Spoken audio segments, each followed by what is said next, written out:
Amen. Magandang gabi po. Palakpakan po natin ng Diyos. Are you blessed? Super. Alam nyo po, the Lord inhabits the praises of His own people. Sa Tagalog po, pinananahanan ng Diyos ang papuri ng kanyang mga anak. Amen po ba? At syempre, pag pinapanahanan niya, nandito siya ngayon. Amen po ba? Kaya kung tunay kayong sumamba kanina, ang Diyos ay nasa ating buhay at lahat ng pagpapala, lahat ng ating mga daing, lahat ng ating dasal ay pakikinggan ng ating Diyos na buhay. Shout amen. Palapakan natin ng Diyos. Good evening po mga kapatid. Good evening. So tayo po ngayon ay magpapatuloy ulit. This is the last last Wednesday of the month of, ano naman ngayon? April? May. Mali na naman ako. I'm really lost with the time and the date. Yan, sorry po. Nagpapatawa lang. Yan. Alam ko naman na Mayo ngayon eh. Hindi lang halata. Okay. So, handa na po ba kayo mag-aral ng salita ng Diyos? Amen. Mga kapatid, as always, let me give you some few reminders. Please silence your phone. Pakisabi sa katabi, please silence your phone. Yan. Para po ma-avoid natin yung distraction, lalo na po mamaya pag magpe-pray po tayo. Amen? Amen. Also, don't forget to get your pen and your notebook. Dapat may pansulat po kayo. Pag taga-OCW Pampanga ka, nagsusulat tayo ng salita ng Diyos. Amen? Because we believe that the church is what? A school. Amen po ba? Dito sa church natin, nag-aaral tayo. Also, don't forget to invest and invite. Magdala po tayo. May dala po ba tayo? Yeah, mangako kayo sa Lord bago po matapos ang half ng taon na ito, by June, nakapagdala po tayo ng kaluluwa sa Panginoon. Amen? Amen. Bring your family and friends. Yun po ang pinakamahalaga sa lahat. Yung mga kapamilya mo, yung mga kaibigan mo na totoo, sapagkat gusto mo rin na sila maligtas kay Kristo. Amen? Amen. Alright? And also, don't forget to watch our online broadcast every Sunday, 8 in the morning, and every Wednesday, 6 in the evening naman po yan. So, wag nyo pong kakalimutan na i-share po yan sa iyong mga mahal sa buhay bilang suporta na rin po sa ating mga masisipag na mga Techspert and multimedia team. Palakpakan naman po natin ang kanilang mga buhay. Mas maaga pa po silang dumarating kaysa sa atin for the setup. Kaya po, gawin din natin ang ating part to share the gospel at ito po'y naririnig, no? Yung inyong pagpupuri, yung inyong palakpak, yung inyong pagsagot ay naririnig po sa buong mundo. Amen po mga kapatid? Kaya ibigay po natin ang the best na papuri sa ating Diyos na buhay. Come on, palakpakan po natin ang Diyos. Alright, so let's begin. Medyo maliwanag, patayin ko lang. Yan. Sige po, ang ating pong series pa rin ay nasa title na Refueling Your Spiritual Joy, part number 11 na po yan. Yan, 11. So, what to do when you're running on empty. Pag sinabing empty, ano yan? Wala nang joy. Malungkot na, pinipilit na lang mag-church, no? Low-bat na siya, o kaya naman ay dry na dry ang kanyang pagpupuri. Hindi maitaas ang kamay, hindi makapagpasalamat sa Diyos. Ang tawag doon ay spiritual brokenness.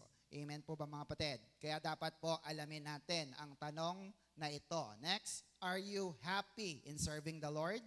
Masaya pa po ba? Amen. Diyan nagkakatalo ba tayo naririto? Amen po ba? Kasi masaya ka, kaya ikaw ay naglilingkod sa Panginoon. So, there are 3 things, napakalayo na natin sa aralin na ito. What to do when you're running on empty. At nando po tayo sa pangatlo. Ano po yung pangatlo? Live under the blessing of God. Hallelujah. At ang ating proposal or proposition number 3, everybody, every Christian can run joyfully by learning the characteristic of people living under the blessings of God. Dapat matutunan mo yung ugali ng mga taong namumuhay sa ilalim ng pagpapala ng Diyos. Amen po ba? Kasi totoo ba na kapag bless ka, pinagpala ka ng Diyos, masarap maglingkod? Pero pagka, Lord, ang dami kong bayarin, aburido ka. Kaya pati linggo na isasakripisyo mo. Amen mga kapatid? Buti na lamang nasa ilalim tayo ng biyaya ng Diyos. Can you hear amen? Amen. Sige, palakpakan po natin ang Diyos na buhay. So, next, living under the blessing of God. Let's learn the characteristic of blessed people. living under the blessings of God. And let me tell you this once again, brothers and sisters, you are destined to be blessed. Naniniwala kayo doon? Amen. Ikaw ay itinalaga para maging pagpapala at pagpalain ng Diyos na buhay. Amen po ba? Amen. Hindi tinalaga sa iyo ng Diyos na maghirap ka. Tama po ba? But make no mistake because, ano yung nakalagay dyan? Sabi ni Pastor Gani, blessing comes in many forms. Pwedeng material na pagpapala, nauubos, at spiritual na pagpapala na hindi nauubos. Can you hear? Amen?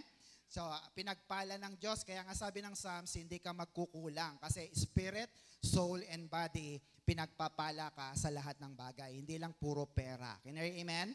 Minsan nga, ang pera, nawawala pa talaga yan. Amen po ba? Pero ang blessing ng Diyos, hindi nawawala. And our text is in Psalms chapter 1, verse 1 to 6. And this chapter is all about the blessed man. Sabi nga natin, the blessed man.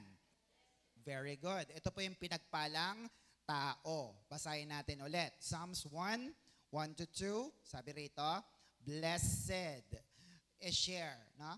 Blessed is the man who does not walk in the counsel of the wicked, or stand in the way of sinners, or sit in the seat of mockers. Verse 2, but his delight is in the law of the Lord, God's word. And on his law, ano daw? He meditates day and night. Amen po ba? Yung Hebrew word ng salitang blessed ay ano? Esher. Sabi nga natin, Esher. Yan. Next po. In the Old Testament, it means blessed, happy, to prosper, or happiness. Kaya madali pong tandaan. Tingnan nyo po yan. Pag totoong blessed, galing sa Diyos, masaya ka. Amen po ba? Not sorrowful, hindi ka nalulungkot. Dahil pag happy ka, sinishare mo ang blessing na tinanggap mo sa Panginoon. Can you hear? Amen?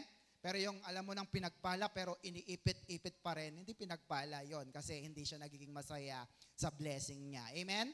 And also in the New Testament, ano po ang Greek word na salitang bless? Alam natin? Makarios. Sabi nga natin, Makarios.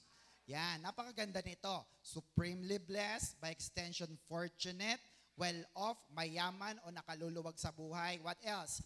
Happy. Hindi lang basta happy. May parenthesis po yan. Happier than happy. Amen po ba mga kapatid? Kaya, literally, super blessed and happier than happy if you hear and obey the word of God. Amen po ba? Luke 11:28, pakibasa natin. He, Jesus replied, ano po? Blessed, Macarius rather, are those who hear the word of God and obey it. No? So, ikaw ay nagsusulat, maganda yan. Ikaw ay uma-attend, maganda rin yan. Nakikinig po ba kayo? Maganda rin po yan. Pero dapat may kasunod, obey it. Gawin mo ang iyong mga napakinggan. Ganun, amen? At pag ginawa mo ito, everybody, next, walang duda, kalooban ng Diyos na ikaw ay sumagana. Pumalakpak nga po ang naniniwala na siya ay kinalooban ng Diyos na sumagana. Amen? Amen. So let's continue and look at the, review lang po tayo. Let's look at the characteristic of people living under the blessing of God. Actually, may apat.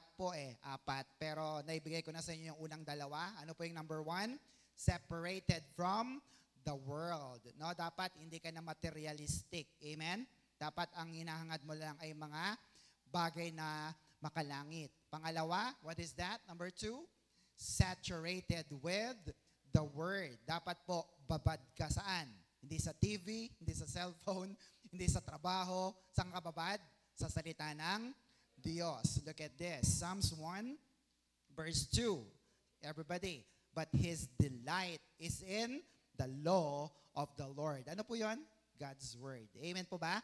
At ang Hebrew word ng salitang delight ay kefetz. No? It means concretely a valuable thing, something desired in mind, yung gustong-gusto mo sa iyong isip.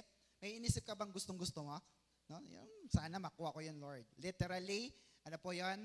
Pleasure and enjoyment. Sa Tagalog, kinagigiliwan, inaasam-asam at pinapangarap. Kayo ba, inaasam-asam nyo na sana Wednesday na ulit?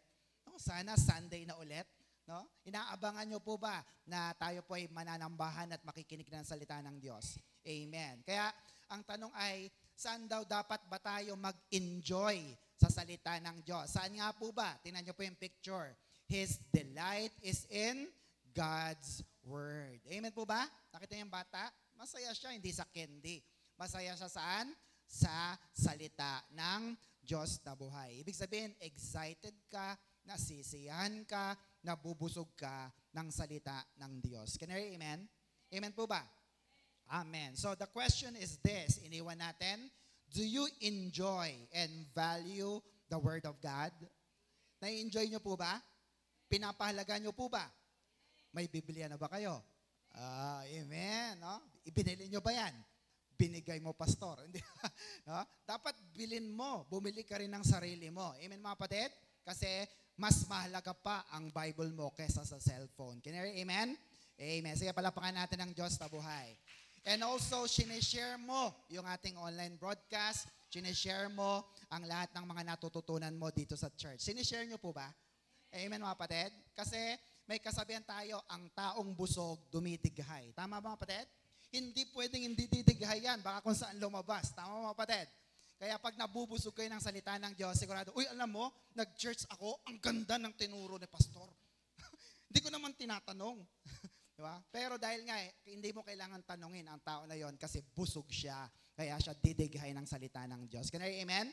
At walang hadlang. Nakita niyo yung kwento dati? Walang hadlang kapag a-attend ka sa gawain ng Diyos. Shout amen. Palapakan natin ang Diyos na buhay. Alright, so let's look again. What does it mean to be saturated with the Word? Dalawa po yan. Letter A, ano yan? You are spiritually fruitful. Ibig sabihin, productive ka, mabunga ka sa mata ng Diyos. Can I hear amen? Siguro sa tingin ng iba, walang pera yan. No? Walang mararating yan. Yun ang tingin nila. Pero sa tingin ng Diyos, malaki na ang iyong potensyal na pinagpala ang iyong buhay. Can I hear amen? Inside and out. Bakit? Yung mga pagpapala mo, secured salvation, o mamatay tayo pareho ng sabay, sigurado sa langit ako dahil kay Kristo. Meron ka ba nun? Amen, kapatid? May sakit ako, may sakit ka, may pera ka nga. Ako meron namang divine healing mula sa Diyos, libre at epektibo. Amen po ba? At kung mawala man ang lahat ng bagay sa akin, may kapayapaan ako ng isip. Yan ang binibigay ng Diyos ko. Shout amen. Palapakan natin ang Diyos na buhay. So, you're spiritually fruitful. What else? Yung letter B, you are surely successful. Ang tagumpay at pagpapal ng Biblia, hindi kagaya ng mundo. Tama ba, mga kapatid? Amen po ba? Ang lukot na 1,000 ay kasing halaga lamang ng malutong na 1,000. Amen, mga kapatid? Pareho silang 1,000. Pero take note po, iba lang po talaga tumingin ang tao sa success. Tama po ba? Amen po ba? Pag nakita lang may sasakyan, may bahay, may pera, successful. Pero ang Diyos iba po. Ang tunay na successful para sa Diyos ay yung babad sa salita ng Diyos. Kaya amen? Let me give you a proof. Sige, palapakan natin ng Diyos. Psalms 1.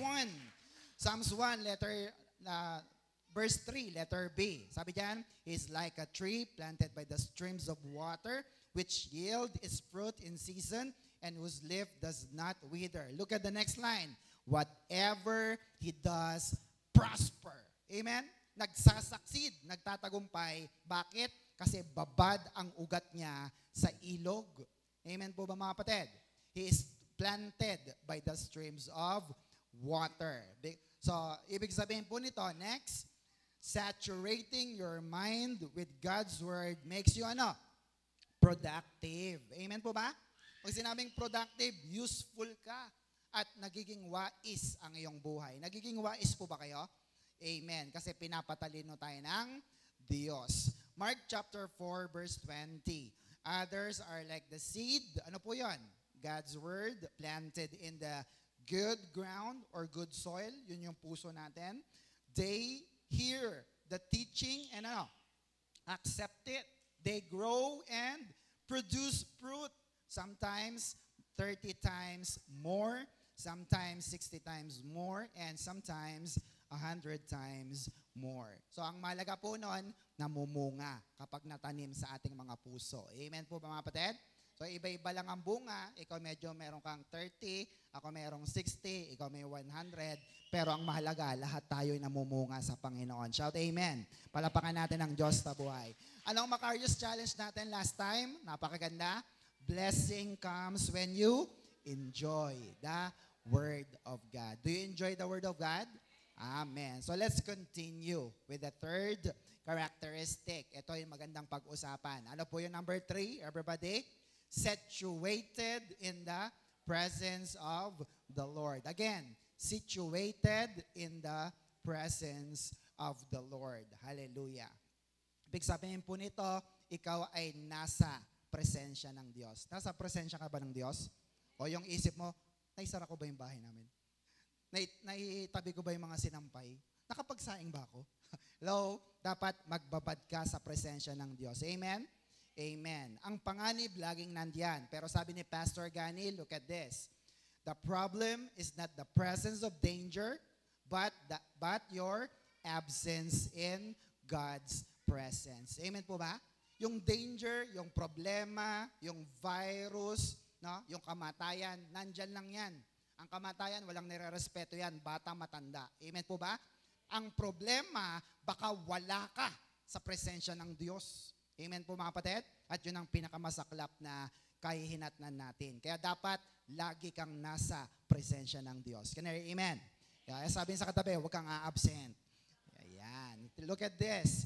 Our focus in on verse 3, Psalms 1 verse 3. Everybody, He is like a tree planted by the streams of water, which yield its fruit in season, and whose leaf does not wither. Whatever he does, prosper. Hallelujah. Sabi nga natin, planted. Yan. Pag sinabi pong planted, in Hebrew, it means shatal. No? Shatal. It means to transplant a person or thing that has been transferred to another place or situation. So, ibig sabihin po, hindi lang basta itinanim ka, no? Kundi ano daw po, inilipat ka ng Diyos. Itinransfer ka niya sa mas magandang lugar. Tama po ba mga kapatid? Kaya nung tinransfer ka niya sa magandang lugar, buhay na buhay ang puno na yan, malagong malago, hitik sa bunga, at pleasing sa mata. Amen po ba mga kapatid? Amen? Nakakita na ba kayo ng puno na malapit sa ilog? Amen po ba? Ibig sabihin po nito, siya po ay nakakasipsip ng maraming tubig at mineral mula sa ilog. Can you hear amen? So, ang tanong, saan ba yung magandang lugar na yan, Pastor, na pinaglipatan sa atin ng Diyos? Anong sagot natin? Next.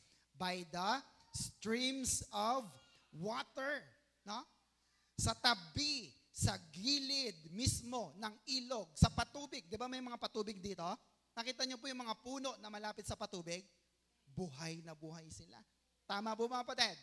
Kaya yung dun sa paliko sa amin doon, sa bandang Telapayong, pagliko namin, hitik na hitik yung bunga kasi nando sa may patubig siya. Are you with me mga kapatid? In Hebrew poetry, it means it captures the nearness and freshness of the presence of God. No? Ito po yung nagpapakita ng kalapitan at ng freshness ng presensya ng Diyos. Amen? It also means river of water. Amen po ba?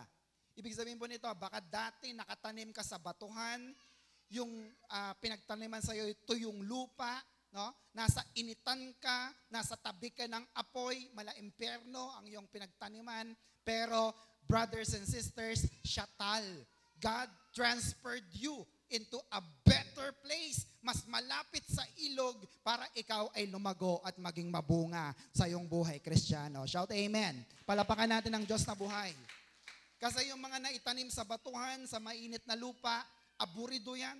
Lagi yung natutuyuan, lagi yung nauuhaw. Kinere, amen? Amen po ba? Buti na lang, ikaw ay busog ng salita ng Diyos. Nabubusog po ba kayo ng salita ng Diyos? Ibig sabihin, natanim ka talaga sa salita ng Diyos. Palapakan natin ang Panginoon. Ganito bang sinabi ng salmista? Nakakasunod po kayo? Alright, Psalm 61 verse 1. Sabi rito, O God, you are my God. Earnestly I seek you. Hinahanap kita. My soul, thirst for you. My body longs for you in a dry and weary land where there is no water. No? Itong salmista na to naghahanap ng tubig sapagkat nauuhaw siya sa presensya ng Diyos. Can you amen? Kayo po ba, pagka medyo natutuyo na ang inyong buhay Kristiyano, ano bang hinahanap nyo? Ang Diyos, ang salita ng Diyos, o ang ibang tao? Hello? Nandiyan po ba kayo? Mali ang sinisip-sip mo na sustansya kung ganon. Amen po mga kapatid? Dapat sa salita ng Diyos lang. Shout amen. Psalms 42 verse 1 to 2. Sabi diyan, ang ganda. Like a deer drinking from a stream, I reach out to you, my God. Verse 2, my soul thirsts for the living God. When can I go to meet with Him? No? Nagtatanong ang salmista, kailan kaya ulit magkakaroon ng charge? Kailan kaya ulit magkakaroon ng service? Bakit? Nauuhaw. Alin? Hindi yung katawan. Nauuhaw ang kanyang kaluluwa sa salita ng Diyos. Alam niyo po mga kapatid, ang pinakamahirap pawiin na uhaw ay ang uhaw ng kaluluwa. Amen mga kapatid? Kahit salpakan mo yan ng mga material na bagay, hindi yan mapapawi. Tanging ang Diyos lang at ang kanyang salita ang kayang pumawi ng lahat ng uhaw ng tao. Shout amen. Palapakan natin ang Diyos sa buhay. Kasi pag hindi ka na pupunuan ng tubig, you are drained, you are burned out. Hindi ka na makausad. Amen po ba? Amen. So salamat po sapagkat nandyan lagi ang salita ng Diyos. Nagsusulat po ba kayo? Amen. Next. In the New Testament naman, no, pag sinabing streams of water, ano pong ibig sabihin? It means what? River of life. Ilog ng buhay. No? The symbol of the great flow of life, forever renewing the fertility of land, assuming a spiritual expression of life. Sa madaling salita, pag sinabing streams of life in the New Testament, ito po ay ang ilog ng buhay. At pag uminom ka sa ilog na yan, mamamatay ka ba? Hindi po. Magkakaroon ka ng buhay. Now, in the New Testament, there are metaphors or comparison of the streams of living water. So, pag sinabing streams of living water, number 1, ano po yan? Next. It is our relationship with Jesus. Amen po ba? Pag sinabing streams of water, ito yung relasyon mo. Kanino? Kay Kristo. John 4:14. Sabi diyan, but whoever drinks the water I give him will never thirst. No? Pag binigyan ka ni Jesus ng tubig na ito, hindi ka na mauuhaw. Indeed, the water I give him will become in him a spring of water welling up to eternal life, no? Kayo ba yung naranasan nyo? Hindi nyo naranasan siguro mauubusan ng tubig, no? Natuyuan na po ba yung mga poso nyo? O kaya naman sa mga delivery ng mga mineral, nawala na ba kayo ng tubig? Naranasan nyo na po ba? Well, kung hindi nyo pa naranasan, sa amin po madalas. Kaya na-appreciate namin na kapag ang mga gripo ay may mga tulo. Amen mga kapatid? Yung mga timba, yung mga drum ay may mga laman. Bakit? Ibig sabihin po nito, tuloy ang buhay. Amen po mga kapatid. Kaya si Kristo nang binigay sa atin ng tubig, hindi na tayo naubusan at nagkaroon tayo ng buhay na walang hanggan. Palapakan nga natin ang Diyos sa buhay. Next, number 2. It means the abiding of the Holy Spirit. Ibig sabihin po, ang banal na Spirito ay sumasama sa ating buhay. Abiding of the Holy Spirit in our life. Let's read some verses. John 7:38 to 39. Sabi diyan, whoever believes in me, as the scripture has said, streams of living water will flow, saan daw? From within him. No? Yung tubig na magmumula galing sa loob, mula sa loob mo. By this, he meant the Spirit or the Holy Spirit. No? So pag nakita nyo po, pag sinabing river of living water, ito po yung banal na spirito na dumadaloy sa yung born again spirit at nagbubukal sa yung buhay. Ganyan, amen? Amen po mga kapatid? Kasi nagkakaroon ka ng buhay or life. And the moment that you got born again by the Holy Spirit, you have the streams of living water inside of you. Amen po mga kapatid? Kaya yung mga anak ng Diyos, hindi yan nauuhaw sa mga material na bagay kasi pinupunaan sila ng ng mga spiritual na bagay mula sa Diyos natin. Shout amen. Amen. Revelation 22, look at this. Then the angel showed me the river of the water of life, as clear as crystal, flowing from the throne of God and, saan daw po? Of the Lamb. Si Jesus po yan. So, yung pong river of water is interpreted as the Holy Spirit. At tingnan nyo po, nagsimula sa source. Saan po yung source natin? Kay God, from the throne of God and of the Lamb, kay Jesus, at babalik din ito dun sa source. Amen po mga kapatid? Mula sa Diyos, dadaloy sa banal na Espiritu, at babalik kay Kristo, babalik sa Diyos, at paikot-ikot lang, kagaya ng isang ilog. Ito po ay cycle lamang, kaya hindi ka mauubusan. Can I hear amen? Amen po mga kapatid. So, you must be born again in your spirit. Bakit? Next, the flow of living water starts from From our born again spirits. No? Sabi ng iba, ano bang sinasabi ng pastor na to na tubig ng buhay? Hindi mo maintindihan yan, mga kapatid, not unless na born again ang iyong spirito. Amen po ba? Amen po ba? Nagkakaintindihan po ba tayo pag sinabi mong tubig ng buhay? Amen. Look at this, John 3, 6-7. Flesh gives birth to flesh, but the Spirit, gives birth, ipapanganak ang gives birth to your spirit. 7, you should not be surprised at my saying. Anong utos? You must be born again. Saan daw po? Hindi sa iyong laman, hindi sa iyong kaluluwa, kundi sa iyong espiritu. Because it is dead noon pa lamang. Can you hear amen? Kaya walang relihiyon na makakapagligtas sa iyo. Tama po mga kapatid? Walang tao ang makakapagligtas sa iyo. Ang tanging makakapagligtas lang naman sa iyo ay kapag naging anak ka ng Diyos kasi uuwi ka sa langit kasama ng Diyos. Shout amen. Palapakan natin ang Diyos na buhay. So, is it a must? Dapat bang maging born again? Yes, yan ang sinabi ng Diyos. It is imperative. At sabi ni Pastor Gani, ito po yung unang quote na nabuo ko sa buhay ko. Everything starts in your born-again spirit. Yung paglilingkod mo, yung pagbibigay mo, yung pagsamba sa Diyos, magsisimula yan pag totoo na born again na ang yung spirito. Can you hear amen?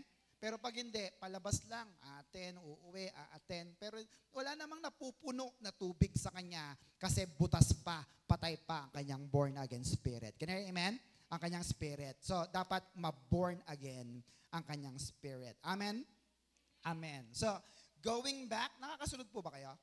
Okay. Going back to Psalms 1 verse 3, tingnan natin ulit. Everybody, he is like a tree planted by the streams of water. Sabi nga natin, water.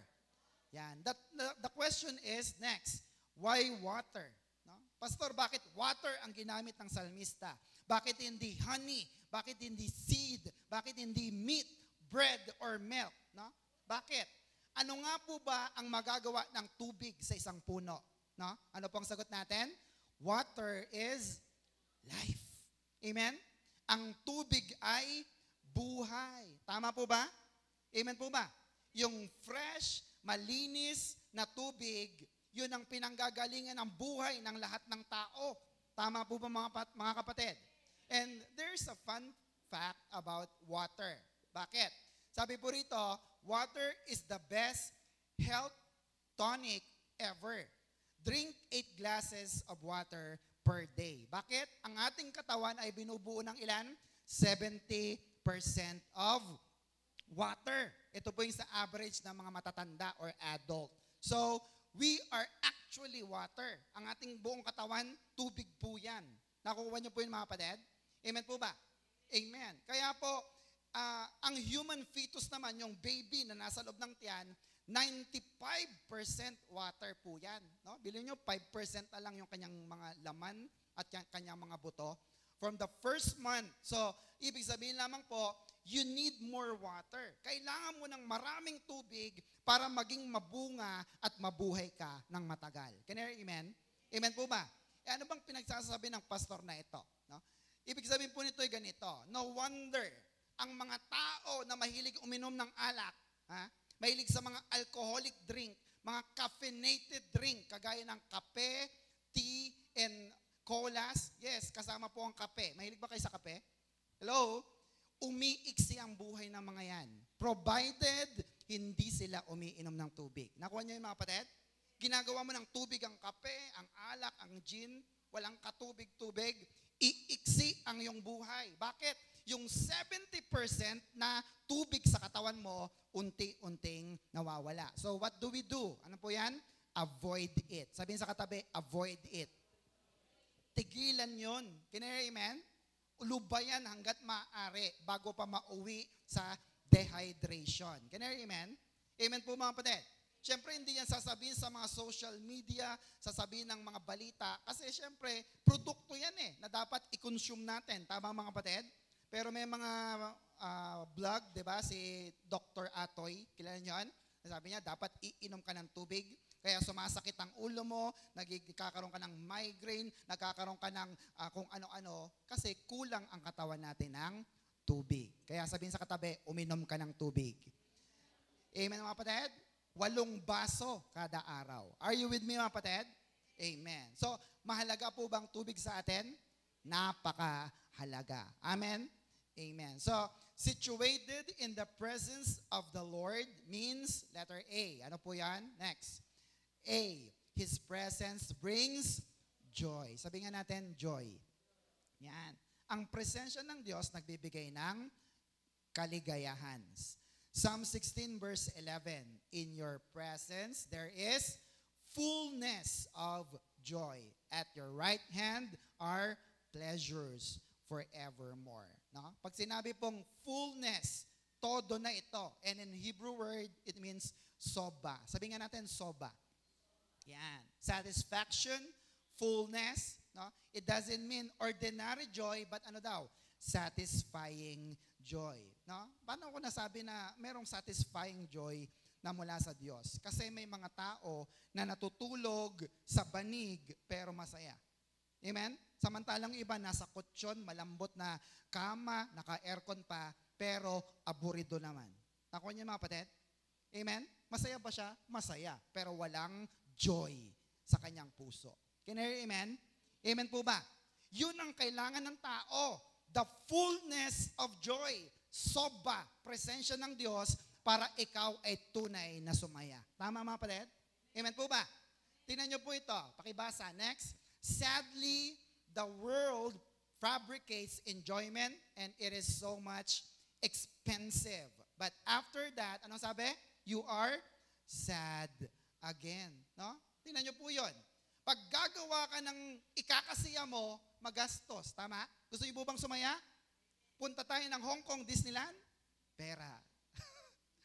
Andiyan po ba yung kapatid? Gusto niyo ng magandang bahay? Bibili tayo, lahat kayo, bibigyan ko.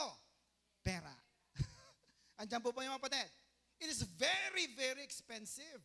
Kaya pagka wala ka nun, lalo kang nalulungkot. Are you with me mga kapatid? Masarap bang lechon? O pag inubos mo ng lechon, ano? High blood. Andiyan po ba kayo mga kapatid? Nag-enjoy ka nga, nagpapagamot ka naman. Ubus din ang iyong pera. Are you with me mga kapatid? Kaya dapat lamang ang iyong enjoyment ay galing sa totoong kasiyahan. Ito'y walang iba kundi sa ating Diyos na buhay. Shout amen. Pumalakpak ang naniniwala. Hindi ko pipilitin ng mga ayaw. Sige, magpakalaklak ka ng lechon. Bahala ka sa buhay mo. Are you with me mga kapatid? Amen. Maganda ba pang maganda ang iyong cellphone? iPhone, ano na ba ngayon? 15? 16? 15. Maganda ba pag iPhone 15? Hulugan? O cash? Pag kinash mo naman, halos ayaw mo nang kumain. Kasi naguhulog ka ng, how much? 120,000? No? Hello? Andiyan po ba yung mga kapatid? Are you with me mga kapatid? Pero ang mga anak ng Diyos, kagaya ni Pablo at ni Silas, kakaiba sila. Tingnan nyo po, Acts 16 verse 22 to 25. The crowd joined in the attack against Paul and Silas, and the magistrates ordered them to be stripped and beaten. So inutos sila na paluin at hubaran, 23. After they had been severely flogged, they were thrown into prison, and the jailer was commanded to guard them carefully. No? Sila'y pinagpapalo, ikinulong, at binantayang maigi. 24. Upon receiving such order, he put them in the inner cell. Look at that. Pinakadulo, loob na loob, inner cell, and fastened their feet in the stock. May pabigat pa sa paa. 25. About midnight. Anong ginawa ni Pablo? Paul and Silas were praying and singing hymns to God. Aba, parang may tama itong dalawa na to. Kinulong na, pinagpapalo na, nananalangin pa at kumakanta. Are you with me? And the other prisoners were listening to them. No? Nakuha niyo po yung kwento? Amen po ba? Brothers and sisters, tawagin niyo na po kung anong gusto niyong itawag sa kanila, pero grabe ang pinaguhugutan nila ng joy. Amen? Nakakakanta pa rin kahit may problema. Amen po mga kapatid? Ikaw ba, pag may problemang malupit, makakakanta ka pa ba sa Diyos? A-attend ka pa ba sa Diyos? Maglilingkod ka pa ba sa Diyos? Hello? Sige, pumalakpak nga po ang amen. Amen po mga kapatid? Kung makulong ka, magpupuri ka pa rin sa Lord? Amen. Sige, palapakan natin ang Diyos na buhay. Now, etong mga anak ng Diyos na ito, nakulong, hindi dahil gumawa sila ng mga immoral o ng mga masasama, nangaral lang naman sila ng salita ng Diyos. So they all have the reason para magtampo sa Diyos. Tama mga kapatid? Lord, naglilingkod na nga ako, ang hirap pa ng buhay ko. Pero hindi yun ang ginawa ng mga anak ng Diyos na si Pablo and Silas. Ang ginawa nila, nag-pray sila at nagpuri sa ating Diyos na buhay. And you know the story. Amen po ba? Nakalagan ang kanilang mga paa at sila'y nakatakas. Are you with me mga kapatid? Amen po ba? Now, dapat malungkot sila. Pero tingnan nyo ang ginawa ni Pablo. Philippians 4:4. Look at this. Always be full of joy in the Lord Jesus Christ. I say it again. Ano sabi niya? Rejoice. No? Grabe ito. Siya na yung nakulong, siya pa yung nag-i-encourage na ikaw ay maging masaya sa paglilingkod mo sa Panginoon. Can you hear amen? Amen po mga kapatid. Ang magpuri sa gitna ng bagyo ay isang kalakasan para sa iba. Can you hear amen? Sige, palapakan natin ang Diyos. Alam mo yung namatayan ka, lubog na ang buhay mo, nag-church pa rin. Grabe ito. Gagayahin ko yan. Are you with me mga kapatid? Amen? Real talk po tayo. Look at this. Next, kapag may problema ka, maglilingkod ka pa ba sa Diyos? Amen po ba? O aayaw ka na? Aalalahanin ng Diyos ang sinasabi mo ngayong araw na ito. Amen po ba? Pag may problema ka, matinding problema, maglilingkod ka pa ba sa Diyos? Pumalakpak nga po ang maglilingkod pa rin sa Diyos. Are you with me mga kapatid? Ang mga pastor po ganyan. Karamihan po sa mga pastor hindi po yung magsasabi ng kanilang mga problema, lalo na sa mga miyembro. Pero kung mapagsabihan man, ibig sabihin, nagtatrust sila sa inyo. Amen mga kapatid? Puro encouragement lang. Nakita nyo, si pastor parang walang problema. May problema din po ako. Andiyan po kayo kapatid? Amen po ba? Kaya saludo tayo sa mga kapatiran na pinagpe-pray si pastor. Amen? Sinusuportahan si pastor. Are you with me kapatid? So may tanong lang po ito. The pastor takes care of the sheep. But who takes care of the pastor? Andiyan po ba yung kapatid? No? Ito yung nagtatanong lang naman. Sino may mga pake kay pastor? Andiyan po ba? Pumalakpak nga po sa Panginoon. Hindi ko po kayo pinipilit ha. Now, kung wala man ang nagkikare sa pastor, ang sabi ni Pablo, mayroon. Ano po yon? Philippians 4:19. And this same God who takes care of me will supply all your needs from His glorious riches which had been given to us in Christ Jesus. Amen? Gagamitin ng Diyos ang mga tao para pagpalain ang mga lingkod ng Diyos. Amen po ba? At ang balik po, ang Diyos ang magbabalik, magpupuno ng lahat ng inyong pangangailangan at hindi kayo magkukulang. Shout amen. Palapakan natin ng Diyos. Sabi ng iba, Lord, nagbigay ako kay pastor last week. Wala pang bumabalik ha. Basahin mo ulit yung verse. God will supply all your needs, not your wants. Amen po mga kapatid?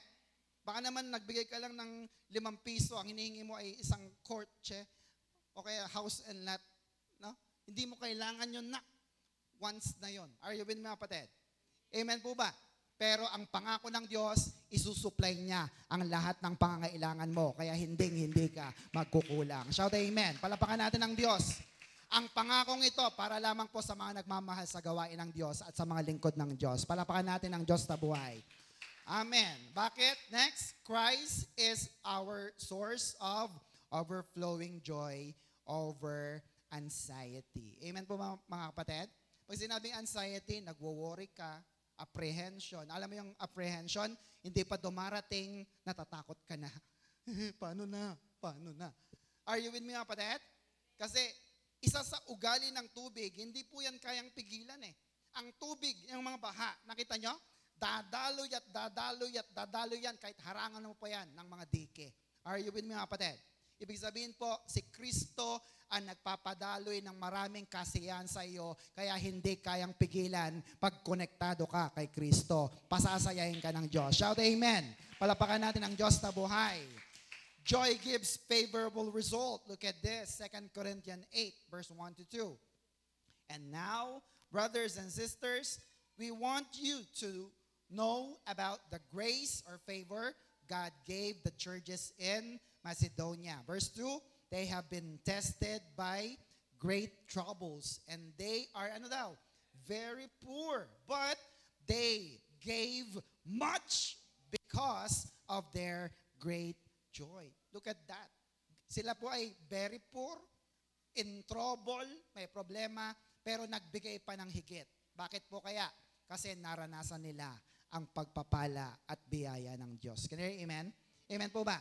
Matthew 6:33, look at this. The biblical joy is the result of Christ's prioritized life. Matthew 6:33. But seek first, everybody, but seek first the kingdom and His righteousness, and all these things will be added, will be given to you as well. 34, therefore, do not worry about tomorrow, for tomorrow will worry about itself. Amen po ba? Hayaan mo ng kahapon, ang bukas. Siya ang mag-aalala ng iyong problema. Bakit? Kung patay ka na bukas, mag-aalala ka pa ba? Pero mag-alala ka kung patay ka na ngayon dahil bukas, pag wala kang Kristo, nando ka sa baba. Tama mga kapatid? Pero kung ikaw ay may Kristo, doon ka sa langit. Amen po ba? At ano man ang problema, kinabukasan, sila na ang bahala sa problema na yan. Are you with me mga kapatid? Palapakan natin ang Diyos sa buhay. Kaya intindihin mo ang iyong buhay. Do not worry, be happy. Ang mahalaga, kilala mo ang Diyos. Amen mga kapatid? Galatians 5:22 to 23. But the Spirit produces fruit of love. Ano pa? Joy, peace, patience, kindness, goodness, faithfulness, gentleness, self-control. There is no law that says these things are wrong. Ano po yung bunga ng banal na spirito? Yung pangalawa, joy. Amen? Hindi likas sa atin ang maging joyful, lalo na pag may problema. Tama mga kapatid? Lalo na kung ngayon ka lang na born again, ilang taong ka na, mga 50, 60. Pag may problema, talaga nakasibangot yan. Kasi hindi siya nasanay mula nung siya'y pagkabata. Are you with me mga kapatid? Pero dahil nandyan na ang banal na spirito, nagkakaroon ka ng bunga. Anong bunga yon? Joy or kaligayahan. Nagmumula sa banal na spirito. Amen po ba? So anong gagawin mo pag wala ka? Humingi ka sa banal na spirito. Are you with me mga kapatid? At ang banal na spirito, idideposito yan sa iyong born again spirit. Tanong, na born again ka na ba sa iyong spirit? Kaya pala masaya ka kahit 100 lang laman ng pera mo. Kaya amen? Palapakan natin ang Diyos na buhay. Hindi ka kayang palungkutin ni Satanas eh. Ano ba yan? Satanas, wala ka na bang ibang taktika? Andiyan po ba yung mga kapatid? Kasi masaya ka sa piling ng Diyos. Amen? Look at this, Romans 14:17. For God's kingdom is not a matter of eating and drinking, but of the righteousness, peace, and joy which the Holy Spirit gives. Amen po ba? Hindi ka na nasisiyahan sa kainan, masayang kumain. Hindi ka na nasisiyahan sa inuman, masaya rin yan. Pero ang anak ng Diyos, ang hinahanap niya ay ang kapayapaan, katuwiran, at ang kaligayahan na bigay ng Banal na Espiritu. Shout amen. Palapakan natin ang Diyos. Salamat, nandito ka ngayon. Wala ka sa mall. Amen po ba mga kapatid? Amen. So are you joyful in the Word of God? Amen. Next, letter B. His joy brings strength. Actually, parang na-review lang natin ito. Amen po ba? Tingnan niyo po yon. Di ba po masaya ang puso mo, ganado ka kapag ka ikaw ay inspired? Tama po ba mga kapatid? Amen po ba? Amen. Look at this. Philippians 4:13. Yan, paborito po ni Sister Jeng to. I can do all things through Christ because He gives me strength. No? Ang konteksto po nito sa verse 10. Bakit nasabi ni Pablo, kaya niyang gawin dahil kay Kristo, dahil nagpapalakas sa Kanya. Sa verse 10, sabi diyan, the Lord gives me a reason to be full of joy. It is because of you. You are able to take care for me again. I know you wanted to before, but you did not have a way to help me. Si Pablo, natuwa siya ulit kasi nagkaroon ng pagkakataon na tulungan uli siya ng mga tupa na nagkikare talaga sa kanya. Anong ginawa? Nagpapadala sila ng mga pagpapala kay Apostol Pablo. Are you with me mga kapatid? Kayo po ba, pinagpe-pray ba kayo ng pastor nyo? Na kayo yumaman, na kayo maging successful? Pag naging mayaman at successful na kayo, pag kayo tumanggap ng mga pagpapala, naalala nyo ba yung pastor na nag-pray sa inyo? Pinapadala nyo ba ng Shopee, Lazada, o pwede rin sa GCash? Andiyan po kayo mga kapatid. Kidding aside. But anyway, sabi ni Pablo, kahit wala man ang verse 10, verse 13, sinabi niya, binigyan niya ng conclusion, I can do all things through Christ who gives me strength. Amen po mga kapatid? Si Kristo lang sapat na eh. Are you with me? Kaya tuloy pa rin ang ministry sapagkat kasama mo ang Diyos na nagpapasaya sa iyo. Shout amen. Amen po ba? Pero kung meron, mas maganda rin. Are you with me mga kapatid? Amen. Nehemiah 8:10. Look at this. Then he said to them, go your way, eat the fat, drink the sweet, and send portions to those for whom nothing is prepared. For this day is holy to our God. Do not sorrow. Bakit? Everybody. For the joy of the Lord is your strength. Amen po ba? Pag masaya ka sa paglilingkod sa Lord, nagiging malakas ang iyong buhay at paglilingkod. Are you with me mga kapatid? Amen. Psalms 34 verse 7, ito po yung sinasabi ni nanay kanina, enjoy serving the Lord and He will give you what you want. Amen po ba? Nag-i-enjoy ka ba habang naglilingkod ka sa Diyos? Habang naririto ka sa church, nag-i-enjoy ka ba? Sabi na, ang tagal naman ng pastor na to, may lakad pa ako. Ang tagal naman ng service, may gagawin pa ako eh. Hello? Pero kung nag-i-enjoy ka, look at this. He will give you what you want. Amen po mga kapatid? Pag masaya ka sa Panginoon, ang pangako ay para sa iyo. Ibibigay ng Diyos ang lahat ng iyong gusto. Shout amen. Palapakan natin ang Diyos na buhay. Psalm 73:26, my health may fail. Totoo yun, di ba? Nangihina tayo minsan. Nagkakasakit tayo. Tumatanda tayo. And my spirit may grow weak. Look at the next line. But God remains the strength of my heart. He is mine forever. Amen po ba? Pag si Kristo ang sentro ng iyong buhay, brothers and sisters, hindi ka mawawalan ng kalakasan. Amen mga kapatid? Amen. Next, letter C.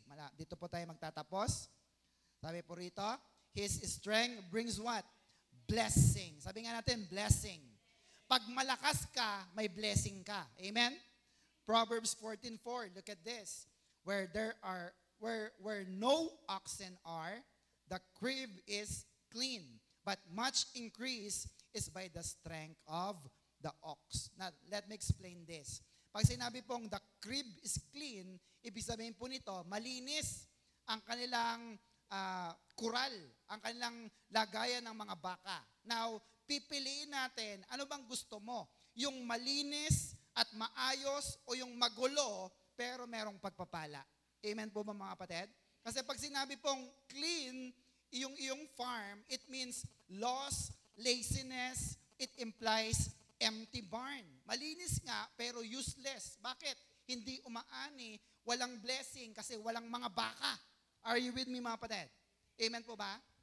Gusto mo ng malinis pero ayaw mong magtrabaho, katamaran po ang tawag doon. Can I hear amen?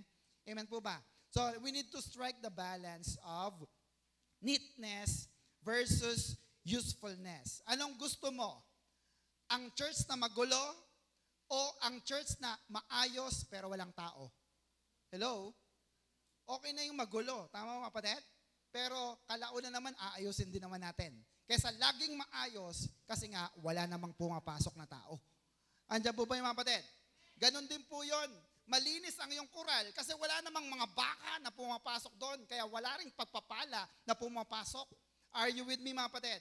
Parang sa bahay nyo yan, inilalabas ng mga nanay nyo yung mga pinggan na espesyal kapag may okasyon lang. Napakadalang ng okasyon.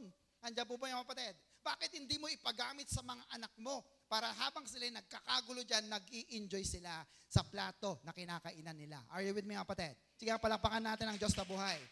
Now, mamimili ka lang. Gusto mo ba malinis? O gusto mo ikaw ay kapaki-pakinabang? Amen po ba? Look at this. Sabi rito, Amos 4:6, also I give you cleanness of teeth in your cities and lack of bread in all your places. You have not returned to me, says the Lord. Amen po ba? Yung malinis ng ngipin sa verse na ito, ibig sabihin po, famine. Walang makain. Kaya malinis ang mga ngipin nila. Amen po ba mga kapatid? Pero dito po sa verse na ito, kahit na wala na silang makain, ayaw nilang lumapit sa Diyos. Kaya lalo silang nagugutom. Hallelujah. But tingnan nyo po ito. May panahon ng pagtatrabaho at may panahon ng pag-i-enjoy sa iyong pinagtrabahuhan. Can you amen? Gusto mo, subi ka ng subi, ipon ka ng ipon, walang masama doon. Pero kung ikaw naman ay nahihirapan na, gamitin mo naman ang iyong pinagtrabahuhan para mag-enjoy ka sa buhay. Can you amen? Masama po bang mag-enjoy? Hindi po. Sabi ng Bible, look at this. Ecclesiastes 5:19. If God gives us wealth and prosperity, and let us enjoy them. We should be grateful and enjoy what we have worked for. It is what? A gift from God. Malinaw po ba yun mga kapatid? Hindi yung puro trabaho hanggang sa mahukot na ang iyong katawan. Mag-enjoy ka rin sa iyong buhay. Can you amen? Hindi masamang magbora. Hindi masamang mag-SM. Mag-Jollibee ka naman kahit papano. Can you amen? Kasi pinagpapala ng Diyos ang iyong buhay. Shout amen. Palapakan natin ng Diyos. Are you with me mga kapatid? Proverbs 14:4. Tingnan nyo. But much increase is the strength of the ox. Tingnan nyo po yan. Ibig sabihin po nito, yung lakas ng isang baka is usefulness and availability for service. Amen? Pag sinabi po na malakas ang baka, nandiyan ka palagi ready to serve your master. Nagpapagamit ka sa Diyos. At tingnan nyo po habang ginagamit ang mga baka sa pagsasaka, maraming pumapasok na ani. Tama mga kapatid? Ganon din ang mga anak ng Diyos. Habang ginagamit ka ng Diyos, lalong pinagpapala ng Diyos ang iyong buhay at ang iyong pamilya. Kaya magpagamit ka sa Panginoon. Shout amen. Alam niyo po, magandang maglingkod sa Diyos habang buhay ka pa. Tama mga kapatid? Hindi kagaya ng baboy. Ang baboy, mapaglilingkuran lang niya ang master niya pag kinatay siya. Baka ka. Sabihin sa katabi, baka ka. Ang baka, napapakinabangan habang buhay. At kahit patay na siya, napapakinabangan pa rin ang balat, ang kanyang horn. Design. Are you with me, kapatid? Kaya pwede kang gamitin ng Panginoon. Now, ang mahalaga lang, lagi kang ready. Useful, hindi ka sakitin. Dapat malakas ka palagi para kaya kang gamitin ng ating Diyos na buhay. Shout amen. Ang kalakasan ay pagpapala. Shout amen. Oh, look at this, Proverbs 14:4 sa God's Word. Where there are no cattle, the feeding trough is empty. But the strength of an ox produces what? Plentiful harvest. Meaning, the strength is equal to blessing. Amen po ba? May kasabihan ng mga tao, nasa Diyos ang awa, nasa tao ang gawa. Pero sabi ni Pastor Gani, ito mas maganda. Nasa Diyos ang awa at ang biyaya para ako ay makakagawa. Tama mga kapatid? Kasi yung iba iniisip, malakas ako, pinagpaguran ko ito, kaya ako pinagpapala, kaya madamot sila sa Diyos. No.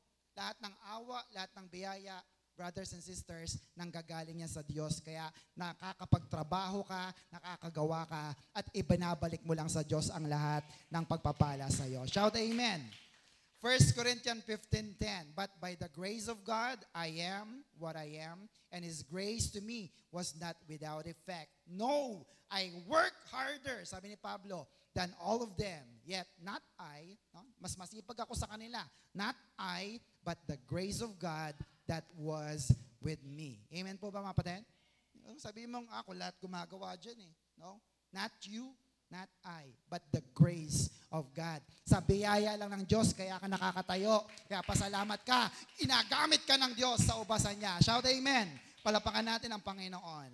Now, I want you to think of this quotation. Next. Satan will do everything to stop us from staying in God's presence. Totoo po ba yun mga kapatid? Si Satanas lagi kanyang aalisin sa church. Lagi kanyang aalisin sa ministry. Aalisin kanya sa gawain ng Diyos. Pipigilan kanyang umattend hanggat maaari. Bakit? Ayaw kanyang maging happy. Tama mga kapatid? Gusto niya sad ang buhay mo. Amen po ba? Kaya ang pinupuntirya ni Satanas ay yung mga malalapit sa presensya ng Diyos. Ikaw yun. Amen mga kapatid? Amen po ba? Kasi gusto niya maging worried ang buhay mo. Look at this. John 10:10, malapit na po. The thief, Satan, comes only to steal, nakaw, kill, pumatay, and destroy. No? May goodness, mga kapatid. Yan ang gustong gawin ni Satanas. Pero may good news. Ano yon? Jesus, came that they may have and enjoy life and have it in abundance to the full till it overflows. Wow! Kay Kristo ka na. Tama mga kapatid? Nag-uumapaw ang iyong pagpapala. Palapakan natin ang Diyos na buhay. Psalms 84, verse 5 to 6. Few more verses. Great blessing belongs to those who depend on you for strength. Their heart's desire is to make the trip to your temple or God's presence. 6. They travel through Baca Valley, which God has made into a place of spring. Autumn rains form pools of water there. No? So yung Baca Valley po, it is a valley of weeping, dryness. Walang-wala, lubog na lubog, baon na baon sa utang. Pero ang Diyos po, lahat ng nagtitiwala sa Kanya, nagkakaroon ng tubig ng buhay. Shout amen. Palapakan natin ang Diyos na buhay. So ang tanong ay ito. Next, ikaw ba'y nalulungkot? Nalulungkot ka ba? Ikaw ba'y napapagod? Ikaw ba'y nahihirapan ng lubha? Lagi ka na lang umiiyak? Naghihintay ka na lang ng pag-asa? Brothers and sisters, pag nasa templo ka ng Diyos, nasa presensya ka ng Diyos, hinding-hindi ka naluluha. Amen po ba? Look at the proof. Psalms 36 verse 8. They get strength. Saan? From all the good things in your house. Yung bahay ng Diyos, God's presence. You let them drink from the wonderful river. Hallelujah. Nakita niyo po yan? Kaya hindi sayang. Sabi sa katabi, hindi sayang. Kasi nandito ka ngayon sa church. You get all the good things from the house of the Lord. Palakpakan natin ang Diyos na buhay. Once again, let's read. Last verse na po, Psalms 1:3 ulit. Everybody, He is like a tree planted by the streams of water, which yields its fruit in season, and whose leaf does not wither. Whatever he does, prosper. Gusto niyo po ba yan? Whatever you do will succeed, will prosper. Amen po ba? Kasi nasa presensya ka ng Diyos. Amen po ba? Amen. Sabi po ng biblical principle kanina, let's have a recap. God's presence, ano pong binibigay? Joy. Anong binibigay ng joy? Strength. At anong binibigay ng kalakasan? Abundant blessing. Saan nagmumula? God's presence lamang po yan. May natutunan po ba kayo? Palapakan natin ang Diyos na buhay. So let's have a quick recap on the 3 characteristics of people living under the blessing of God. Upo ng maayos. Number 1, ano po yon? Separated from the world. Number 2, saturated with the Word. And number 3, situated in the presence of the Lord. So, ang ating pong itutuloy ay ang pang-apat at panghuli. Ano po yan? Safeguarded by the Lord. So ano po ang ating Macarius Challenge? Everybody, next. Blessing comes when you stay in the presence of the Lord. Amen po ba? May pagpapala kapag nananatili ka sa presensya ng Diyos. Amen? Tayo po tayong lahat, tayo manalangin. Panginoon, salamat po sapagkat hindi mo kami natagpuan sa saan mang lugar sa mundong ito, kundi natagpuan mo kami sa iyong bahay-sambahan. Salamat, Panginoon, kaya ng sinabi ng salmista, better is one day in the house of the Lord than 1,000 elsewhere. Panginoon, wala na kaming ibang hahangarin na sa buong linggo namin ay makapunta kami, makatungtong kami sa iyong gawain, sa iyong bahay-sambahan. Because all the good things can be given in your house. Panginoon, salamat po sapagkat narito ang mga pinaka magagandang pagpapala. Mga pagpapala, mga blessing na hindi nasisira, hindi nauubos, at hindi kami malulugi kailanman. Panginoon, salamat po sapagkat nariyan ang iyong salita. And if we just choose to stay in your presence, may pangako ka, blessing will come in our lives. Kaya Panginoon, ang mga kapatid ko naririto, nag-spend sila ng oras sa iyo, Panginoon. Huwag mo silang bibiguin. Ibuhos mo po ang masaganang biyaya, pagpapala sa kanilang buhay, sa kanilang hanap buhay, sa kanilang buong pamilya, at sa kanilang mga career sa buhay. Salamat po, Ama. Maingat namin binabalik ang lahat ng papurit, pasasalamat in Jesus' name. At lahat ng pinagpala, magsabi ng Amen. Amen. Palapakan po natin ng Diyos. What is our Macarius Challenge, everybody? Blessing comes when you stay in the presence of the Lord. To God be the glory. Stay super blessed. Stay Macarius in Christ. Are you blessed? Amen. Pagpalain po natin ng Diyos at ang kanyang gawain through our giving.